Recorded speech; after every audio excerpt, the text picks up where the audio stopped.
राम भक्त सुग्रीव के 10 रहस्य।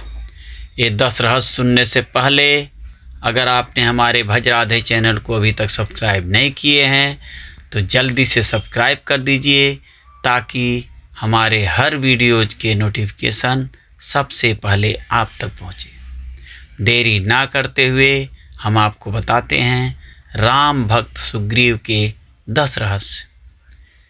रामायण काल के राज किष्किंधा में सूर्यपुत्र बाली का राज था। उसका एक भाई था जिसका नाम सुग्रीव था।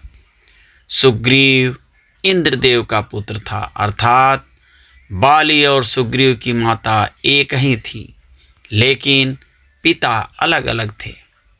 सुग्रीव की पत्नी का नाम रूमा था तो बाली की पत्नी बानर वैद्यराज सुखेन की पुत्री तारा थी। तारा एक अप्सरा थी। बाली का एक पुत्र था जिसका नाम अंगद था। एक बार दोनों भाई दुंदुभी के भाई मायावी को मारने के लिए निकले। मायावी एक कंदरा में घुस गया। बाली ने सुग्रीव से कहा कि तुम यहीं गुफा के द्वार पर रुको, मैं उस दैत्य को मार कर आता हूँ। 1 वर्ष के बाद भी जब बाली कंदरा से बाहर नहीं निकला तो सुग्रीव बेचैन हो गया। तभी कंदरा से दैत्य के चित्कार की आवाज़ आई और बहुत सारा खून बहकर बाहर आया। सुग्रीव ने समझा कि मेरा भाई बाली मारा गया। कुछ समय के बाद उसने उस गुफा को एक बड़े से पत्थर से बंद कर दिया और वहाँ से चला गया। कुछ काल के बाद जब बाली लौटा तो उसने देखा कि सिंहासन पर सुग्रीव बैठा है और उसने मेरी स्त्री और संपत्ति हड़प कर ली है। यह देखकर बाली को बहुत क्रोध आया। तब उसने सुग्रीव को खूब मारा।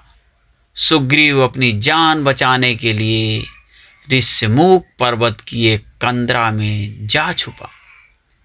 हालांकि बाली को मालूम था कि वह कहाँ छुपा है, लेकिन बाली वहाँ नहीं जा सकता था क्योंकि उसे मतंग ऋषि ने शाप दिया था कि तू या तेरी वानर सेना यदि इस पर्वत के आसपास भी भटकी तो मारी जाएगी।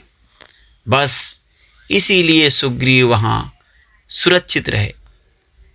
इस दौरान बाली ने सुग्रीव की पत्नी और संपत्ति हड़प ली।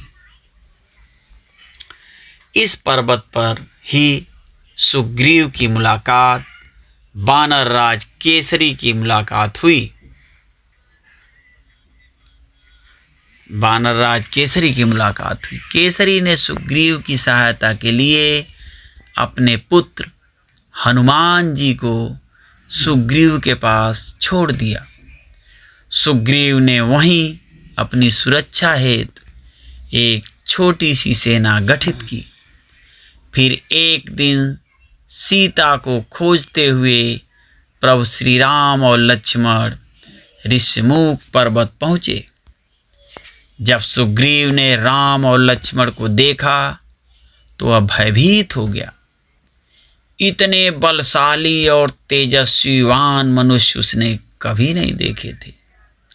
वह भागते हुए हनुमान जी के पास गया और कहने लगा कि हमारी जान को खतरा है।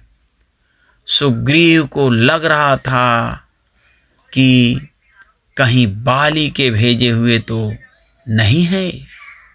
सुग्रीव ने हनुमान जी से कहा कि तुम ब्रह्मचारी का रूप धारण करके उनके समक्ष जाओ और उसके हृदय की बात जानकर मुझे इशारे से बताओ। यदि वे सुग्रीव के भेजे हुए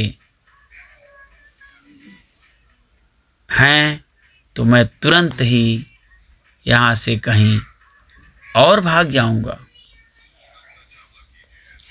यदि वो सुग्रीव की बातें सुनकर हनुमान जी ब्राह्मण का रूप धरकर वहां गए और मस्तक नवाकर विनम्रता से राम और लक्ष्मण से पूछने लगे कि हे वीर, सांवले और गोरे शरीर वाले आप कौन हैं जो क्षत्रिय के रूप में वन में फिर रहे हैं? हे स्वामी, कठोर भूमि पर कोमल चरणों से चलने वाले आप किस कारण वन में विचर रहे हैं?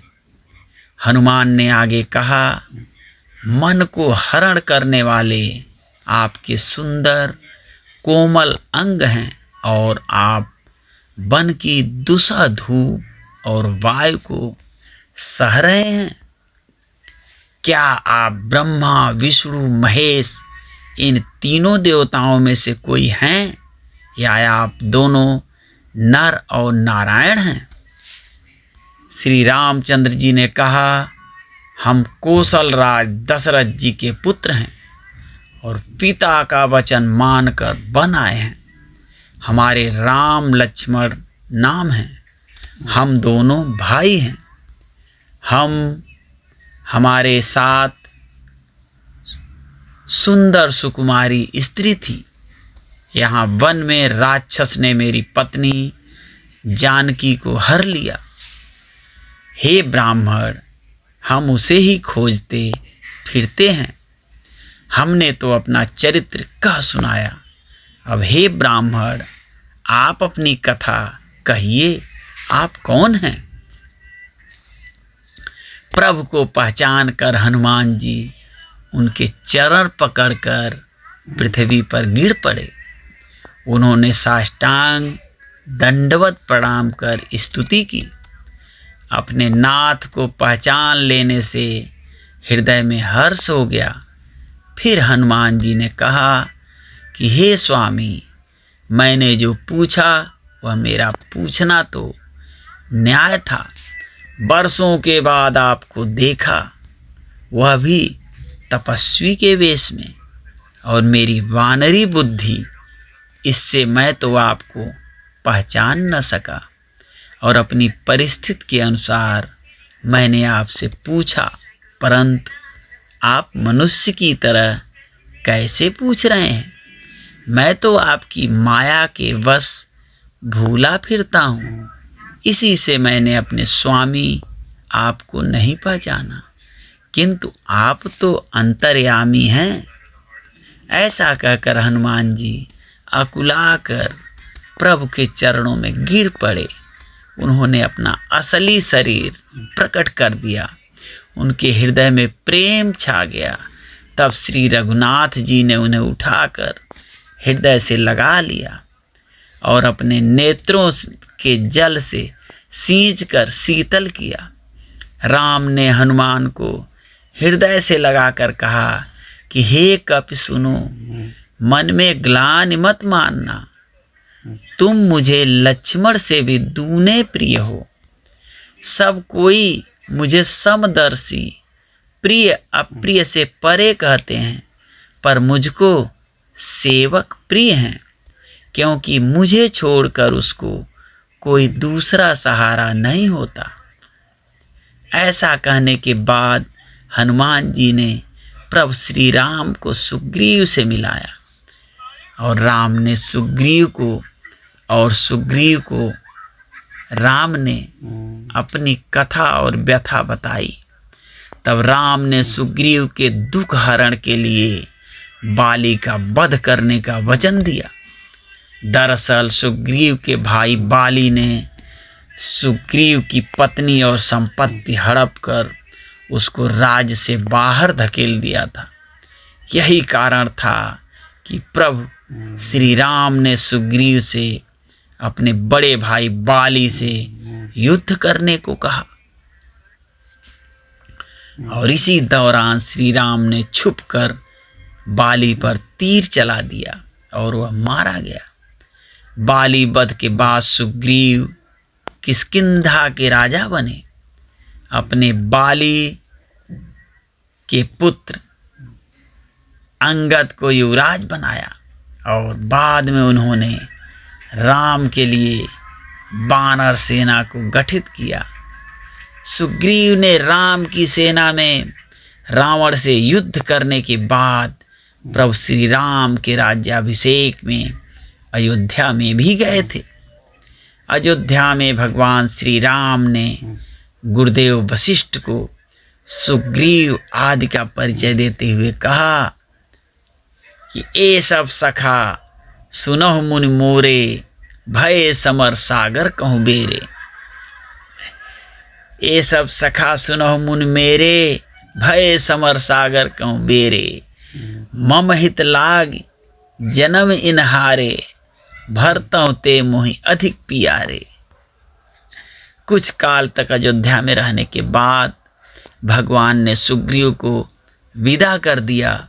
फिर जब प्रभु श्री राम ने अपनी लीला को सरजू में जल समाधि लेकर समाप्त किया, तब सुग्रीव भी उनके साथ उपस्थित थे। जय श्री राम, जय श्री राम, जय श्री राम।